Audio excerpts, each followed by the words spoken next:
That ugly thing has to come down, Mr. Callahan, immediately.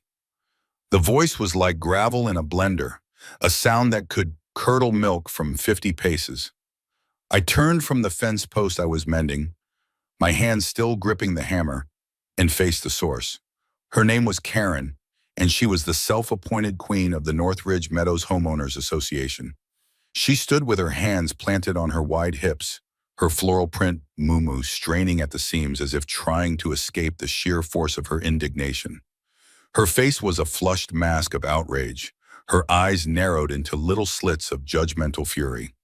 She pointed a trembling, sausage-like finger towards the back of my new 10-acre property at the structure that had stood there for nearly 15 years.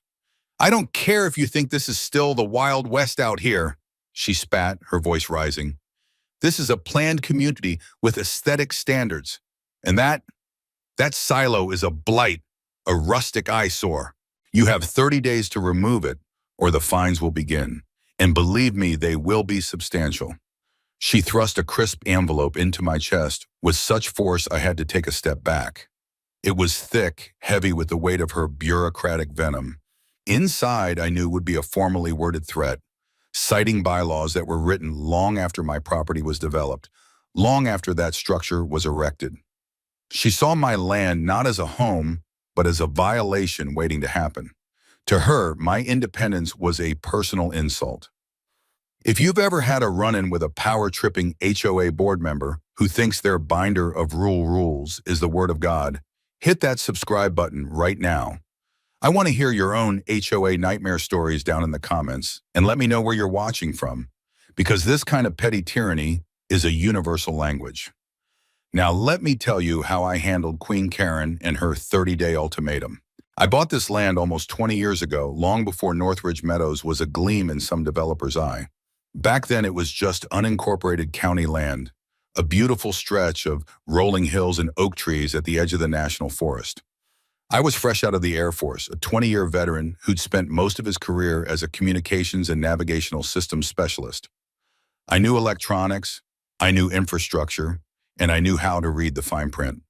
More than anything, I just wanted some peace and quiet, a place where I could breathe without someone telling me how. This parcel was perfect. The first thing I did wasn't build a house, it was leveraging my old connections. The valley had notoriously bad cell reception, a dead zone that frustrated locals and was a genuine safety hazard. I made a deal with a major telecommunications company.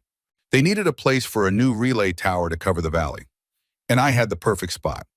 A high point at the far corner of my property, shielded from the road by a dense stand of pines. We signed a 99-year lease. They paid for the construction of a disguised monopole tower, a monopine designed to look like a tall evergreen, or in our case, we settled on a more robust, sleek silo design that blended with the area's agricultural history. It was less than 150 feet tall, unobtrusive, and from a distance, it just looked like part of an old farmstead that was no longer there. They paid me a handsome annual lease fee, which more than covered my property taxes, and I got a direct fiber optic line to the house as a bonus. It was a win-win. For 15 years, that silo stood there, silently bathing the valley in crystal clear signal, a quiet servant to the community that was growing up around it. Then came the developers. They bought the surrounding ranches, carved them into quarter-acre lots, and slapped up 100 identical houses. And with the houses came the HOA, and with the HOA came Karen. She'd moved in 2 years ago and through a campaign of sheer, unadulterated nagging, had gotten herself elected president. From that moment on, she treated the neighborhood like her personal fiefdom. I'd managed to stay off her radar mostly because my property was older, larger, and set apart from the main development. But I'd heard the stories, the passive-aggressive newsletters, the fines for trash cans left out an hour too long, the demands to repaint a front door from eggshell to off-white. Now her gaze had finally fallen upon my silo, and she had declared war. I watched her waddle back to her golf cart, a chariot of beige plastic and self-importance, and drive away. I looked at the thick envelope in my hand, then back at the silent, vital structure she had just condemned. A slow smile spread across my face. This wasn't going to be a fight. It was going to be an education. I walked back inside my workshop, the scent of sawdust and oil, a comforting contrast to the cloying perfume Karen had left in her wake. I placed the envelope on my workbench next to a disassembled two-way radio I was tinkering with. I didn't open it right away.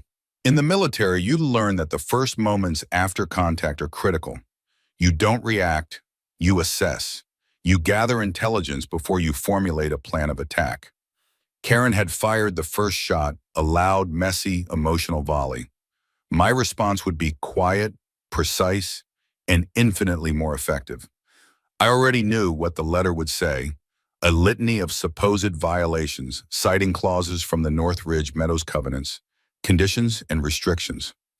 It would mention unapproved structures, non-conforming land use, and a failure to submit architectural plans for review. It would levy a fine, probably something absurd like $5,000, with threats of daily penalties for non-compliance. It was a standard shock and awe tactic designed to intimidate the average homeowner into immediate submission. But I wasn't the average homeowner, and this wasn't an average situation. The silo, as she called it, wasn't just a structure on my property. It was a piece of critical national infrastructure, governed not by her little binder of rules, but by federal law. I finally picked up the letter and slid it open with a utility knife. It was exactly as I'd predicted, only worse. The initial fine was $10,000, with a $500 per day penalty until the offending structure was demolished. The letter was signed by Karen as president, and countersigned by the two other board members, a mousy-looking man named Gerald and a woman I'd only ever seen jogging, whose name was apparently Brenda. They were her rubber stamps, her loyal court. The letter was filled with capitalized, bolded, and underlined words, the legal equivalent of a toddler's tantrum. I laid it flat on the bench and took a photograph of it with my phone. Documentation is everything. Then I went to my filing cabinet, a heavy, fireproof steel beast that held every important document of my life. I pulled out the file labeled Tower Lease. Inside was the original 99-year agreement with OmniLink Telecom, signed and notarized 20 years prior. I spread the thick document across my desk. The legalese was dense, but I'd read it a dozen times before I ever signed it. I knew its strengths. I scanned for the relevant clauses.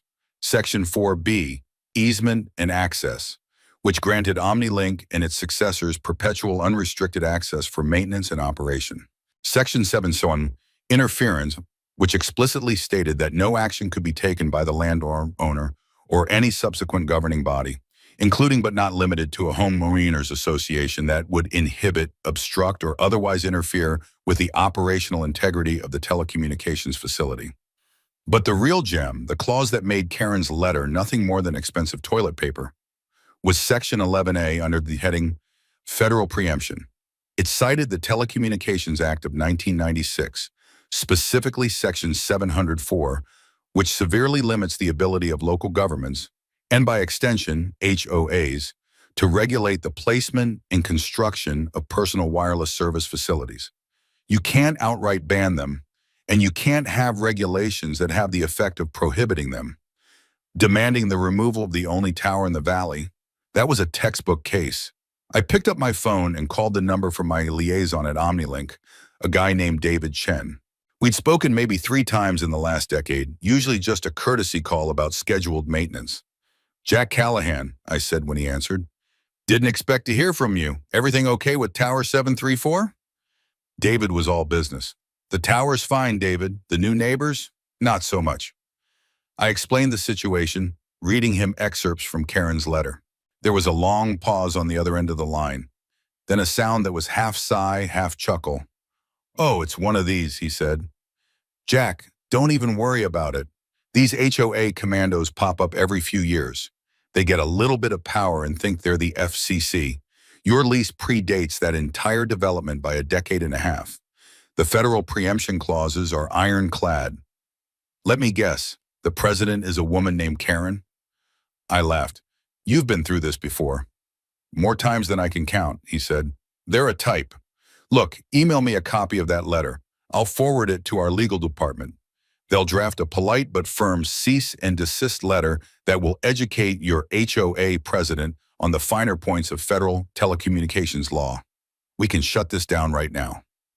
An idea began to form in my mind, a strategic impulse honed over years of planning missions. A quick, decisive strike from OmniLink's legal team would end this, yes. But it would only end this battle. Karen would still be there, a simmering pot of resentment, looking for her next target. She wouldn't learn a lesson. She'd just have a new enemy. No, this required a more delicate touch, a public lesson. David, I said slowly, hold off on that letter. I appreciate the backup, and we'll need it in our pocket. But I want to handle this a different way. I want to let her escalate. I want her to feel confident, to push this as far as she can. David was silent for a moment. You want to give her more rope? I want to give her enough rope to knit a sweater, I replied. Just have that legal letter ready to go on my signal. For now, I'm just a confused homeowner who doesn't understand the rules. David laughed again, a genuine one this time. All right, Jack, it's your show. Keep me posted. And be careful, people like that can get nasty. I hung up the phone, a feeling of cold, calm certainty settling over me. Karen thought she was dealing with a simple farmer. She had no idea she just picked a fight with the man who held the keys to her entire digital world. She wanted to play by the rules? Fine. We'd play by the rules, hers, the county's, and the federal government's. I had a feeling she was only familiar with the first. This was no longer just about a silo. This was about principle. It was about putting a bully in her place. The first volley in Karen's campaign of escalation arrived a week later, delivered by the mailman. It was another official-looking envelope from the North Ridge Meadows HOA. Inside, a second letter informed me that since I had failed to respond to the initial notice, the fine had now increased to $15,000, plus the daily $500 penalty, which was now retroactive. The tone was even more strident, dripping with condescension. Your continued defiance, it read, reflects a blatant disregard for your neighbors and the shared values of our community. Shared values, that was rich. Karen's values were the only ones that seemed to matter. I photographed the letter, filed it with the first one, and did nothing. My silence, I knew, would be more infuriating to her than any argument. It was a denial of the conflict she so desperately craved. 2 days later, the non-digital attack began. I was driving out of my property when I saw it, a new addition to the community bulletin board at the entrance to the subdivision. It was a large laminated sign printed in an aggressive red font. Community alert, it screamed. Property violation at 141 Oak Ridge Trail. That was my address. Derso. Below the heading, in slightly smaller but no less obnoxious text, it detailed my refusal to comply with HOA regulations regarding an unapproved agricultural structure. It didn't use my name, but it didn't have to. Everyone knew who lived at the end of the old trail. It was a public shaming, a medieval tactic dressed up in modern typography. She was trying to turn the neighborhood against me, to paint me as the rogue element disrupting their suburban paradise. I pulled over, got out of my truck, and took a photo of the sign. More evidence for the file. As I was getting back in my truck, a sleek white SUV pulled up alongside me. The window slid down to reveal a man in his late 40s with slicked back hair and a polo shirt tucked tightly into his khaki shorts. His name was Todd, and he was Karen's unofficial lieutenant and, from what I'd heard, the HOA's treasurer. See, they finally posted that, he said, a smug little smirk on his face. Shame it had to come to this. We're all just trying to protect our property values, you know. He gestured vaguely at my truck, an older Ford F-150 that was clean but showed the honest wear of 2 decades of work. Some of us take pride in our community's appearance. I just looked at him, my face a neutral mask. I didn't say a word. I let the silence hang in the air, stretching it until it became uncomfortable for him. He was expecting a confrontation, an argument, some validation for his petty power trip. I gave him nothing. His smirk faltered. Well, he stammered, you'd be wise to just take the thing down. Karen's not one to back down. He sped off, leaving behind the faint scent of desperation and cheap cologne. That encounter was the signal. Karen and her cronies were mobilizing. It was time for me to do the same. My strategy couldn't just be defensive, waiting for her next move. I needed to go on the offensive, but not in the way they expected. My battlefield would be the community itself. I needed to know who my potential allies were and who was firmly in Karen's camp. That evening, I took a walk, not around my own 10 acres, but through the winding streets of Northridge Meadows. It was just before dusk, a time when people were out watering their identical patches of lawn or walking their dogs. I started with the house directly across from the main entrance, the one with the immaculate garden. An older woman was meticulously pruning her rose bushes. I recognized her from my infrequent trips to the mailbox kiosk. "Evening," I said, offering a friendly nod. "Those are beautiful roses." She looked up, her eyes guarded at first. "Thank you," she said, her voice soft. "I'm Jack Callahan," I said, extending a hand. "I live down the old trail." Her eyes widened slightly in recognition. "Oh, you're the one with the structure." "That's me," I said with a small, self-deprecating smile. "Just wanted to introduce myself properly.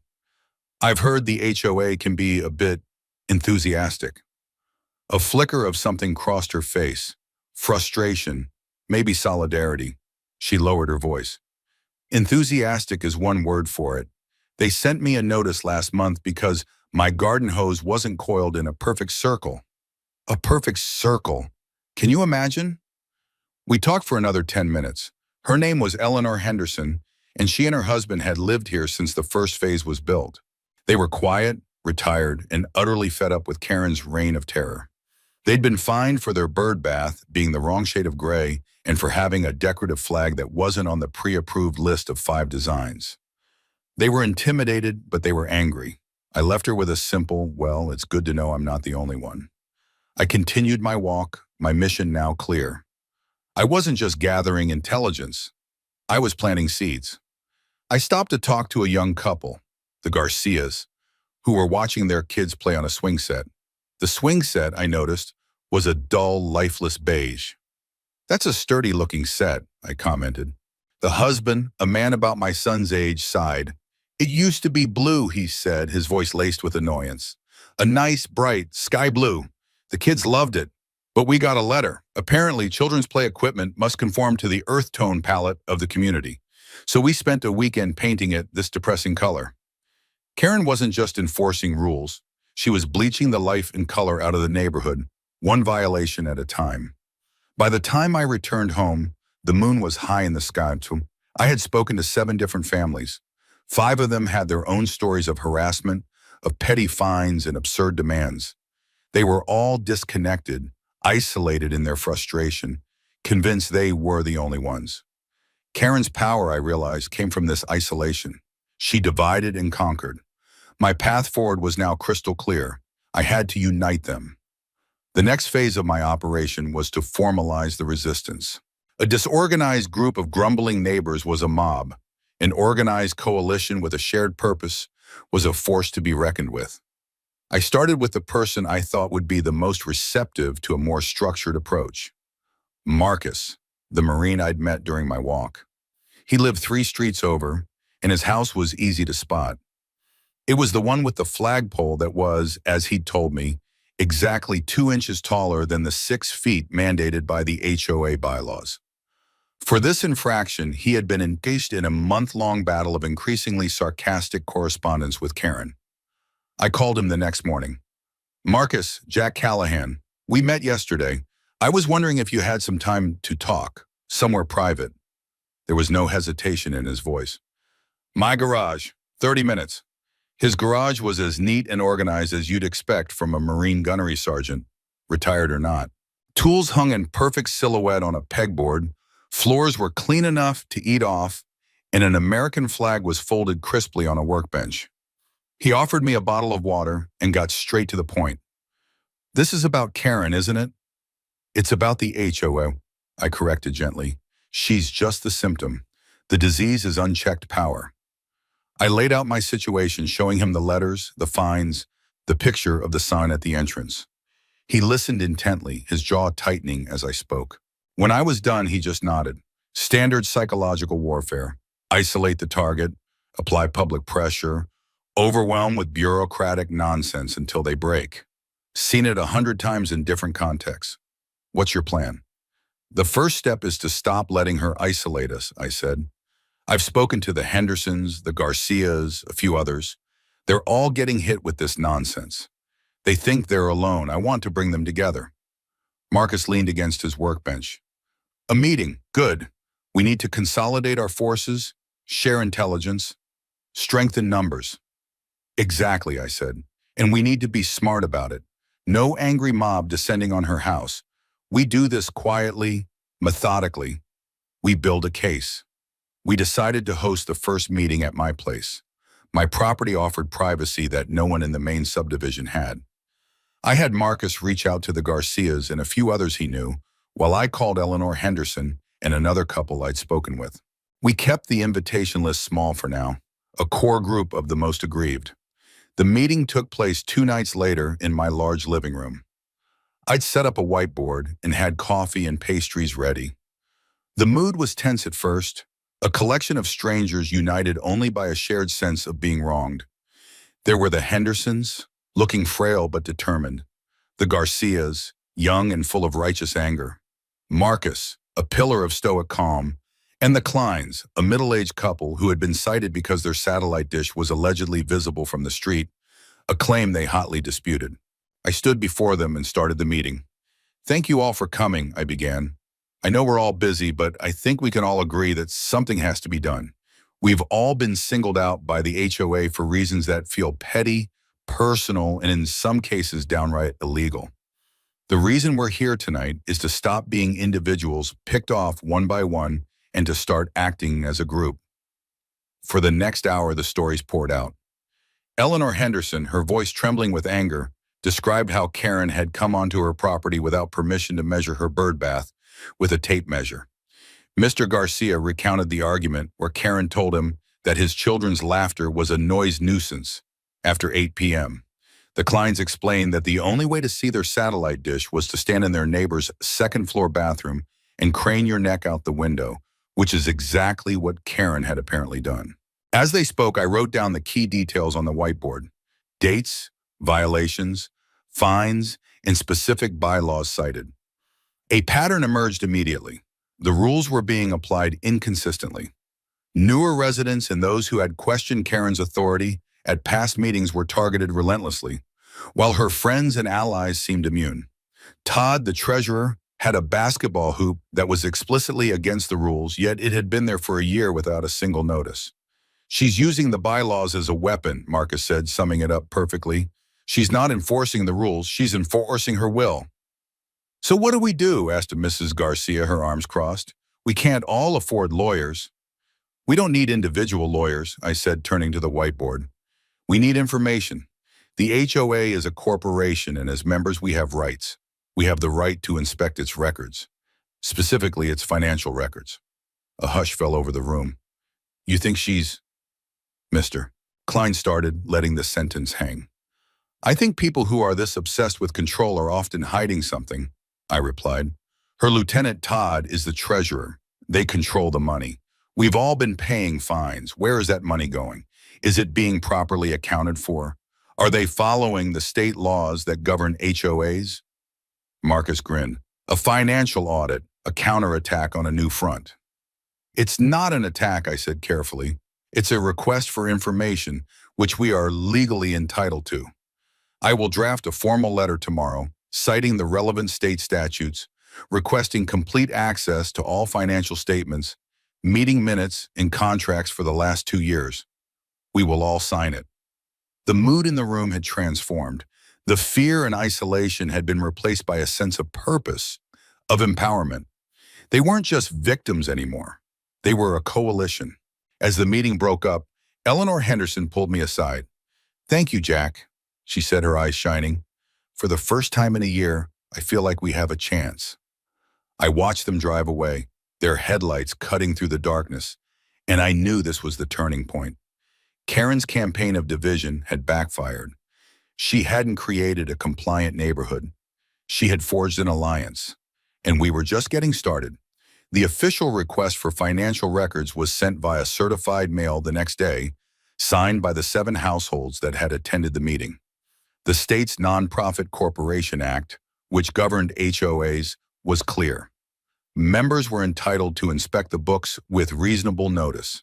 We gave them 10 business days to comply. While we waited for Karen's inevitable response, our small alliance continued its work. Marcus and I became the de facto command center for the operation. We set up a shared, encrypted spreadsheet online, a digital war room where we could log every piece of information. We called it Project Lighthouse, a nod to the idea of shining a light into the dark corners of the HOA. Every member of our group was tasked with documenting every interaction, no matter how small. A passive-aggressive comment from Todd at the mailbox, a slow drive-by from Karen in her golf cart. It all went into the log with a date, time, and description. We were building a mountain of evidence, a detailed pattern of harassment and intimidation. During this time, I received another letter from the HOA. The fines for my silo had now ballooned to over $25,000. This letter was different, though. It was from the HOA's law firm, a local two-man shop known more for ambulance chasing than for complex litigation. It was a formal notice of intent to lien, a legal threat to place a claim on my property for the unpaid fines, which could eventually lead to foreclosure. This was a significant escalation. Karen was no longer just writing angry letters, she was bringing in lawyers. This was exactly the overreach I had been waiting for. I scanned the letter and emailed it to David Chen at OmniLink. His reply came in less than an hour. "They're really doing it. Legal is chomping at the bit, Jack. Just say the word." "Still holding," I replied. "But get ready to move. Let's let them file the lien. It will make their defeat all the more spectacular." On the 9th day after we sent our request, a thick manila envelope arrived from the HOA. It wasn't the neatly organized financial statements we had requested. It was a chaotic jumble of photocopied bank statements, with large sections blacked out with a Sharpie. The meeting minutes were incomplete, with entire pages missing. Crucially, all records of the fines account were completely absent. It was a masterclass in obstructive compliance. Technically, they had sent something, but it was useless. They were hiding something, and they were doing it badly. Karen had underestimated us again. She thought sending a pile of redacted garbage would satisfy the legal requirement and make us go away. For a normal person, it might have. But for a communications specialist and a Marine gunny, it was a blinking red light on a control panel. "They're stonewalling," Marcus said, as we looked over the pathetic documents spread across my kitchen table. "The redactions are on the vendor payments and the debit card transactions. That's where the bodies are buried." "She's not just a bully," I said, a grim realization dawning on me. "She's a crook. She's using the HOA funds as her personal piggy bank." This changed the entire complexion of the fight. This was no longer just about harassment and property rights. It was about potential criminal activity, embezzlement, fraud. Our quiet resistance had just stumbled into something far more serious. We had to be more careful than ever. Accusations of criminal behavior are serious, and we needed undeniable proof before we made any move. The redacted documents weren't proof, but they were a bright, flashing arrow pointing us where to look.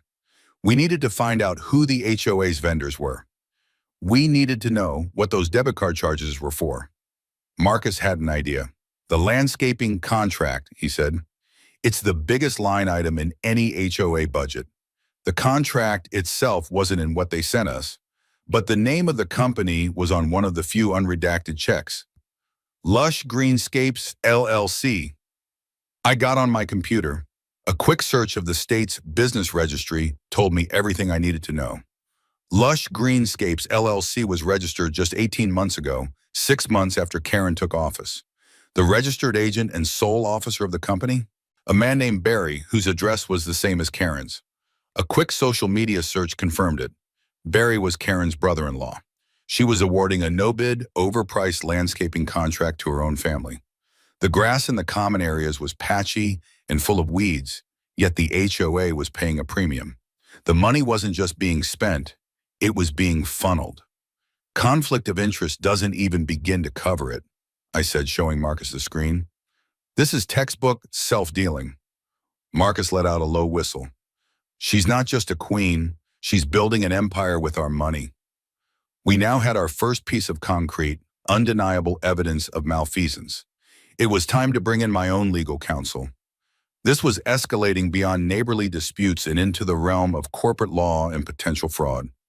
I knew a lawyer, a sharp woman named Sarah Jenkins, who had helped me with the original land purchase contracts years ago.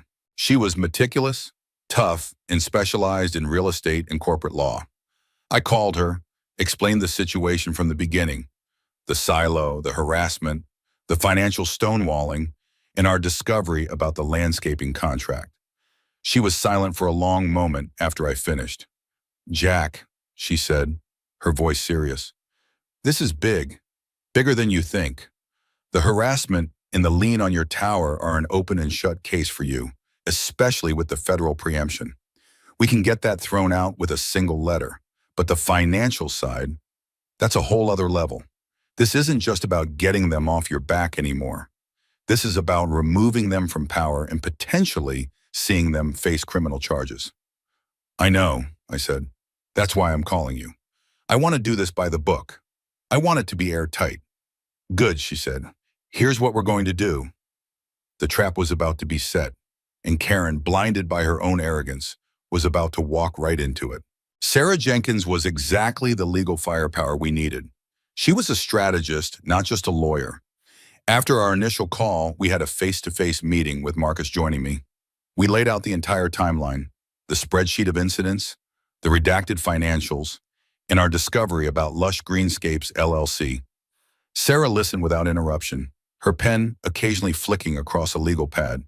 When we were finished, she leaned back in her chair. "Okay," she said, "we have two parallel tracks here, and it's crucial we keep them separate until the right moment. Track 1 is the silo issue. Track 2 is the financial malfeasance issue." She explained her strategy. For the silo, she would draft a devastatingly formal cease and desist letter addressed to the HOA's board and their bumbling lawyer.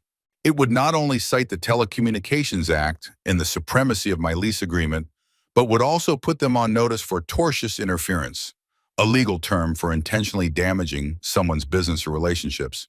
In this case, my contract with OmniLink. It would demand the immediate removal of the lien and a full retraction of all fines and public notices, threatening a lawsuit for damages that would include her own legal fees. "But," she said, holding up a finger, "we don't send it yet. This is our ace in the hole for the silo fight. We let them proceed with the lien. We let them schedule a hearing. We want them to walk onto the stage before we turn on the spotlights." This aligned perfectly with my own instincts. Let her commit fully to her doomed course of action. For the financial issue, her approach was more subtle. "A direct accusation of embezzlement will just make them lawyer up and hide everything," she explained. "Instead, we use their own rules against them. We will draft another letter, this one from you and the other homeowners, formally challenging the validity of the last board election based on procedural errors. We'll find some. There are always some. Failure to provide adequate notice, improper proxy voting, something. The goal is to force a new special meeting for a new election." At this meeting, she explained, we wouldn't lead with accusations. We'd lead with questions. "You'll stand up as a concerned homeowner, Jack, and you will calmly ask the treasurer, Todd, to explain the landscaping contract. You will ask him to explain the relationship between Lush Greenscapes and the board president. You will ask him to explain why the fines account is missing from the financials. You put them on the spot in a public forum. You don't accuse, you inquire. Let the rest of the homeowners connect the dots." It was brilliant. It was a pincer movement. On one front, we were letting Karen and her lawyers march confidently toward a legal cliff. On the other, we were undermining her political base and preparing to expose her financial dealings in a public setting she controlled. In the meantime, I had a task. "Jack," Sarah said, "I need you to get a certified surveyor to mark your property lines. All of them, especially the easement corridors for the tower. I want an official, legally binding map. It's expensive, but it's an unimpeachable piece of evidence." I agreed immediately. The next week, a survey crew spent 2 days on my property, driving stakes with bright pink ribbons into the ground, marking the precise boundaries of my land and the exact footprint of the OmniLink easement. The cost was a few $1,000s, but it was an investment in certainty. As the surveyors worked, Karen must have seen them. Her fury, which had been simmering, boiled over. That evening, I got an email. It was a notification for a special emergency meeting of the board of directors to be held in 2 weeks' time. The agenda was short and brutal. Item 1, Brian, to authorize legal action against homeowner at 141 Oak Ridge Trail for the forced removal of the non-compliant structure. Item 2, to ratify the lien placed upon said property. She had taken the bait. She was calling the public meeting that Sarah had predicted, but she was framing it as her final victory. She sent a follow-up email to the entire community, a masterpiece of passive-aggressive propaganda. It painted me as a stubborn, uncooperative outsider who was threatening the pastoral harmony of the neighborhood and jeopardizing property values for everyone. It was a call to arms for her supporters in an attempt to intimidate any of my potential allies. Our coalition went into high gear. We didn't send a mass email. We went door to door. Marcus, the Garcias, the Hendersons, and I divided up the neighborhood. We didn't try to argue or sling mud. We just said the HOA is holding a special meeting about the man at the end of the road. Karen is going to present her side. We think it's important that as many people as possible are there to hear the full story. It's going to be very informative. We were building an audience for the show. My own preparations were meticulous. I worked with Sarah to refine the questions for Todd and Karen. I worked with David Chen at OmniLink to get a formal letter from their Vice President of Operations confirming the tower's critical role and their unequivocal support for my position. I prepared a short, simple PowerPoint presentation.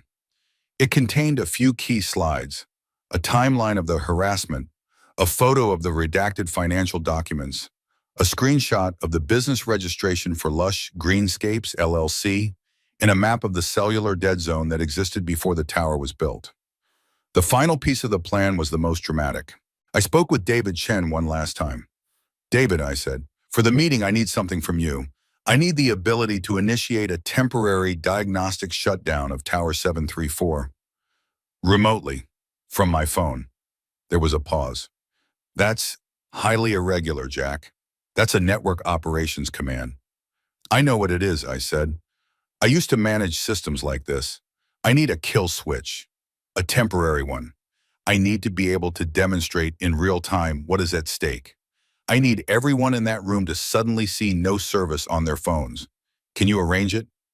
I could hear him typing. There was another long pause. My boss's boss will have to approve this. But given the legal situation and the potential for a multi-million-dollar interference lawsuit, I think I can get it done. I'll have a direct line to the NOC set up for you with a verbal authorization code. You'll have your kill switch. The trap was now fully and completely set. All the pieces were in place. Karen had called the meeting. She had chosen the time and the place. She thought she was arranging my public execution. She had no idea she had just sent out invitations to her own funeral. The night of the meeting, the community center was buzzing.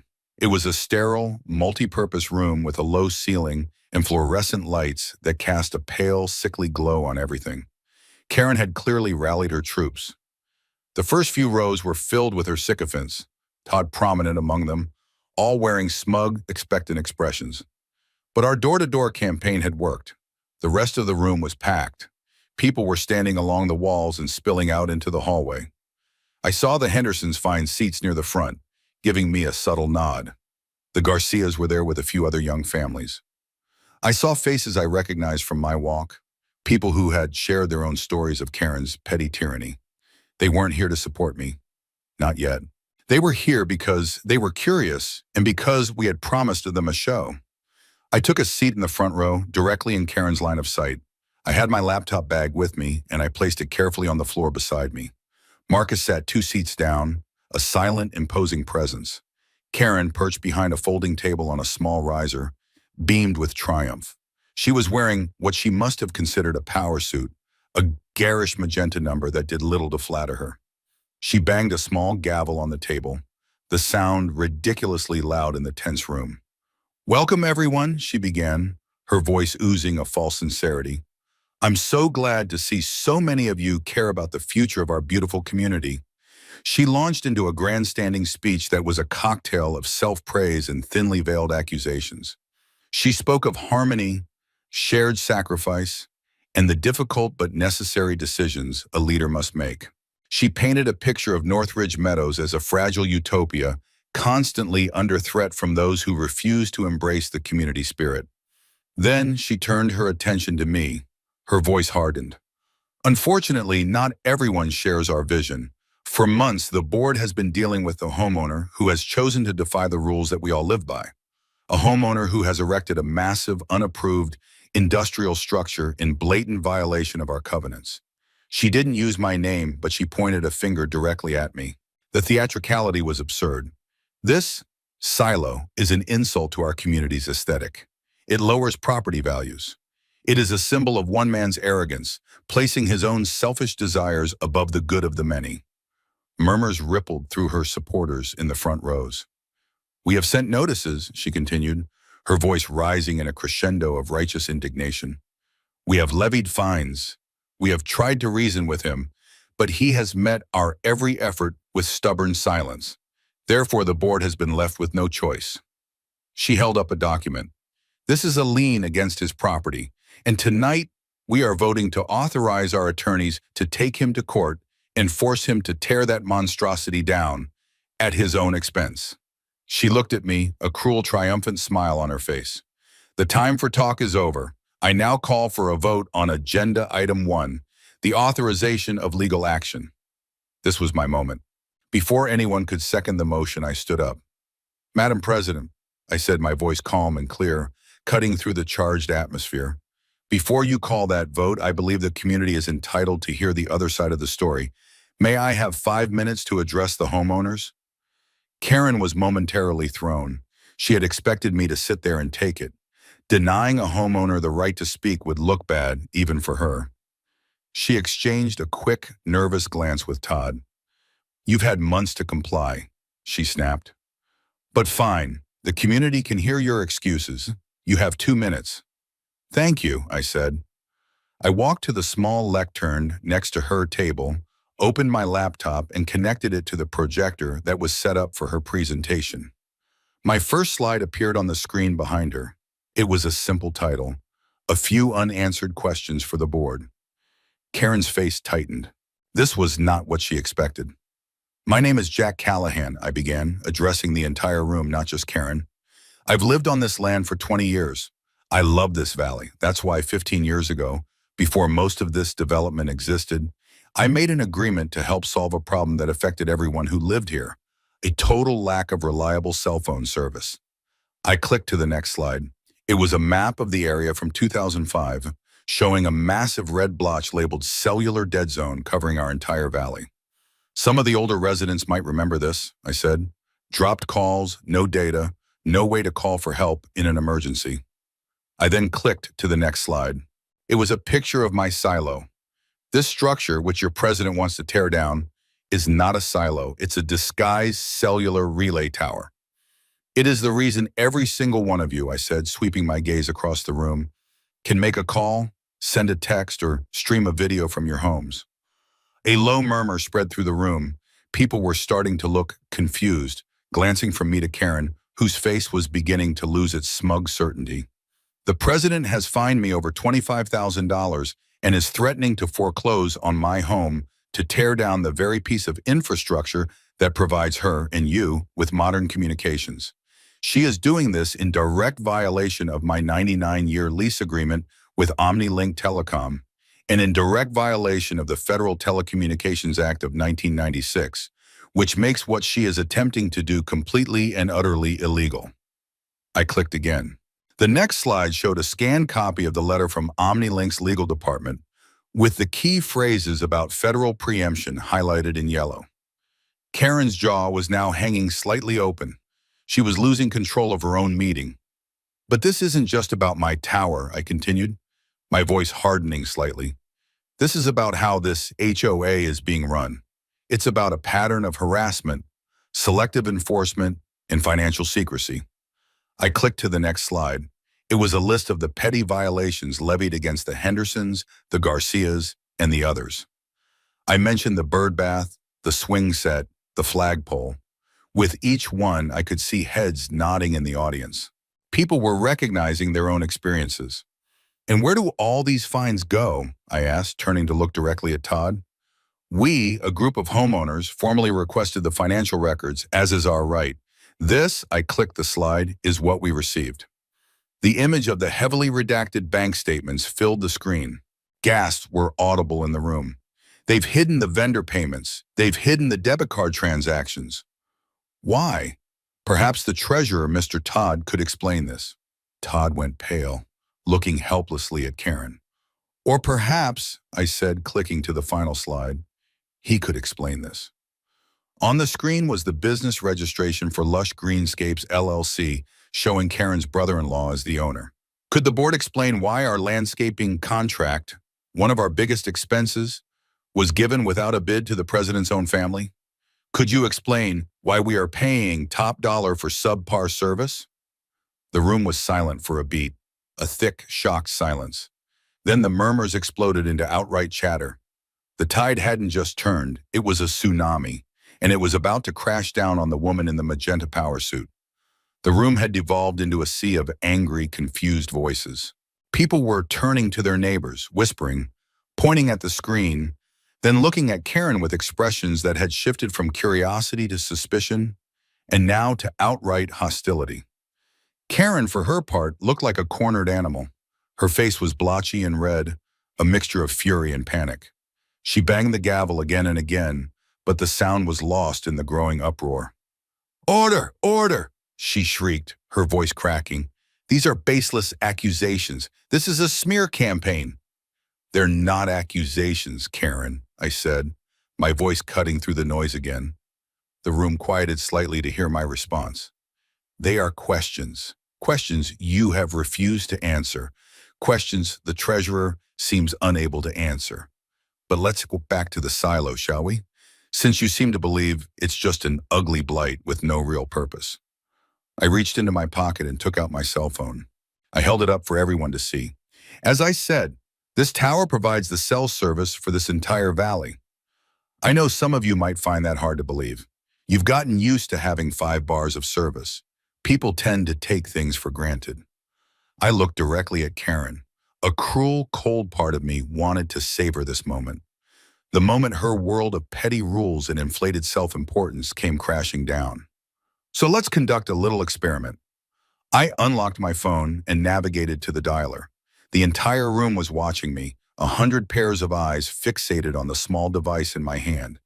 I had the direct line to the OmniLink Network Operations Center on speed dial. I pressed the call button and put it on speaker. A calm, professional voice answered immediately. "NOC, this is Anya." "Anya, this is Jack Callahan, authorization code Delta 7 Alpha," I said, my voice steady and clear. "I need to initiate a temporary diagnostic shutdown on Tower 734, Northridge Sector, 5-minute duration. Confirm, please." There was a beat of silence, and then Anya's voice came back, crisp and efficient. "Authorization Delta 7 Alpha, confirmed, Mr. Callahan. Initiating temporary diagnostic shutdown on Tower 734. The tower will go offline in 5, 4, 3, 2, 1. Shutdown initiated." A collective gasp went through the room. It was followed by a wave of murmurs as, one by one, people pulled out their own phones. I watched as the mansional man sitting next to Marcus stared at his screen, his eyes wide. "I've got no service," he said, his voice a mixture of confusion and awe. His wife checked hers. "Me neither. What the hell?" The message spread like a virus. "No signal. Mine's dead. I can't even get a 1G signal. What's happening?" The panic was palpable. In the space of 30 seconds, they had been plunged back into the digital dark ages of 2005. A young woman in the back stood up, her face pale. "My daughter has a severe allergy. I have an app that connects to her monitor." "It's offline." An older man shouted, "My wife is at home alone. She's recovering from surgery. I need to be able to reach her." The reality of their dependence on that ugly silo was crashing down on them in the most visceral way possible. I held up my hand for silence. "This," I said, letting my voice fill the room, "is what your HOA president wants to make permanent. She wants to tear this tower down out of sheer spite and ignorance and plunge this entire community back into a communications dead zone. For what? Aesthetic harmony?" I turned and looked directly at Karen. Her face was a mask of pure, unadulterated shock. The triumphant queen was gone, replaced by a woman who had just realized she'd brought a knife to a gunfight she didn't even know was happening. Her phone, the very tool she used to rally her supporters and send her threatening notices, was now a useless brick on the table in front of her. The crowd's anger, which had been a low hum of discontent, now found its focus. It wasn't directed at me anymore. It was a laser beam of fury pointed squarely at Karen. "Turn it back on," someone yelled from the back. "Are you insane?" another shouted at Karen. "You were going to cut off our phones?" Todd, her loyal treasurer, was trying to shrink into his chair, avoiding the dozens of angry glares being shot his way. The Hendersons were watching Karen with expressions of grim satisfaction. Mr. Garcia had his arm around his wife, but he was staring at Karen with pure contempt. "Madam President," I said, the honorific dripping with irony, "the community seems to have some concerns. Do you still wish to proceed with the vote to tear down my monstrosity?" She just stared at me, speechless. Her mouth opened and closed, but no sound came out. She had built her kingdom on a foundation of rules and intimidation, but she had never understood the real infrastructure of power that underpinned her world. She had tried to destroy something she didn't comprehend, and now it was destroying her. The reversal was complete. The trap had been sprung, and the jaws had snapped shut. The silence from Karen was more damning than any confession. The fury of the crowd filled the void. Oh. It was Marcus who seized the moment, standing up to his full, imposing height. "I think it's clear," he boomed, his voice accustomed to commanding attention, "that the current board has acted against the best interests of this community. They have harassed residents, they have mismanaged funds, and they have, through sheer incompetence, threatened the safety and connectivity of every single person in this room." He pointed at Karen. "I call for a vote of no confidence in President Karen and the entire current board of the Northridge Meadows HOA. A man in the second row, one of Karen's own supporters just minutes before, jumped to his feet. "I second that motion," he yelled, his face red with anger. "She was going to cut off our phones." The room erupted in a chorus of ayes and applause. It wasn't a formal vote by any stretch of the imagination, but the sentiment was overwhelming and undeniable. Karen's reign was over. She finally found her voice, a pathetic squeak. "You can't do this. It's not on the agenda. There are procedures." "We're making it the agenda," Eleanor Henderson said, standing up, her small frame filled with a newfound strength. "We, the homeowners, are taking back our community." I pulled out my phone again. "Anya," I said into the speaker, "this is Callahan. You can end the diagnostic. Restore service to Tower 734. "Copy that, Mr. Callahan," her voice replied. "Restoring service now." Within seconds, a new wave of sounds swept the room. The cheerful chimes and buzzes of 100 phones reconnecting to the network, receiving the backlog of texts and notifications from their 5 minutes in isolation. It was the sound of my victory. The relief in the room was palpable, and it immediately morphed back into anger at the person who had taken it away. While the chaos swirled, I walked over to the HOA's lawyer, a man who looked like he'd just been run over by a truck. He was frantically stuffing papers into his briefcase. I handed him the letter Sarah Jenkins had drafted. "This is for you and your client," I said quietly. "It's a cease and desist regarding the illegal lien and a notice of tortious interference with a federal communications contract. I suggest you read it very carefully before you offer her any more bad advice." He took the letter without looking at me and practically fled the room. With Karen's authority shattered, the meeting took on a life of its own. Marcus, acting as an impromptu chairman, guided the proceedings. They held a formal, if hasty, vote. The motion of no confidence passed with only 3 nays: Karen, a stunned-looking Todd, and one other die-hard loyalist. They were immediately removed from the board. Then Eleanor Henderson stood.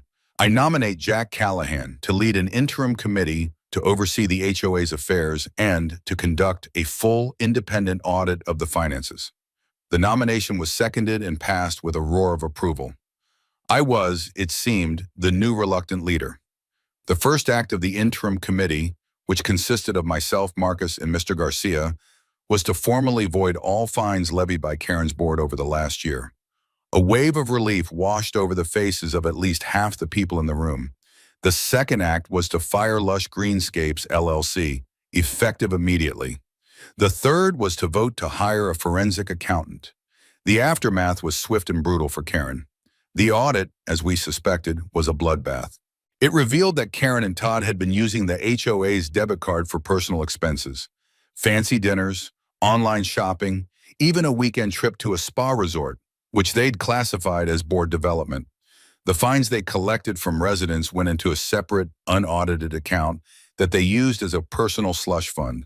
The landscaping contract with her brother-in-law was found to be inflated by nearly 40% compared to market rates. Armed with the forensic accountant's report, the new board presented the findings to the district attorney. Criminal charges for embezzlement and fraud were filed against both Karen and Todd. Karen's world didn't just crumble, it was pulverized. She was forced to sell her house to pay for her legal fees and to make restitution to the HOA. The last I saw of her, she was loading boxes into a moving van, her face a pale, defeated shadow of the imperious queen she had once been. She wouldn't even look in my direction. The neighborhood began to heal. Under the new board, we went through the thick binder of covenants page by page. We eliminated the ridiculous rules, the color palettes, the hose coiling regulations, the flagpole height restrictions. We focused the HOA on its actual purpose, maintaining the common areas and managing the finances responsibly and transparently. The Garcias painted their swing set bright blue again. The Hendersons installed a new, defiantly colorful bird bath. Marcus's flagpole stood tall and proud. The community newsletter, which I now wrote, stopped being a tool of shame and became a way to announce neighborhood barbecues and welcome new families. My life returned to the peace and quiet I had always wanted. The lease payments from OmniLink continued to come in, and my property taxes were paid. I spent my days in my workshop or walking my 10 acres. The quiet hum of the world a comforting backdrop. Every now and then, I'd look up at the silo, standing tall against the sky. It was no longer a point of contention, but a symbol of how one person's obsession with control can backfire spectacularly. A symbol of a community that found its voice. And for me, it was a symbol of a quiet, strategic victory, one not with shouting and anger, but with patience, intelligence, and the simple, undeniable power of the truth. Karen had wanted to tear down my silo, but in the end, the only thing that got torn down was her own petty kingdom, and the entire valley was better for it.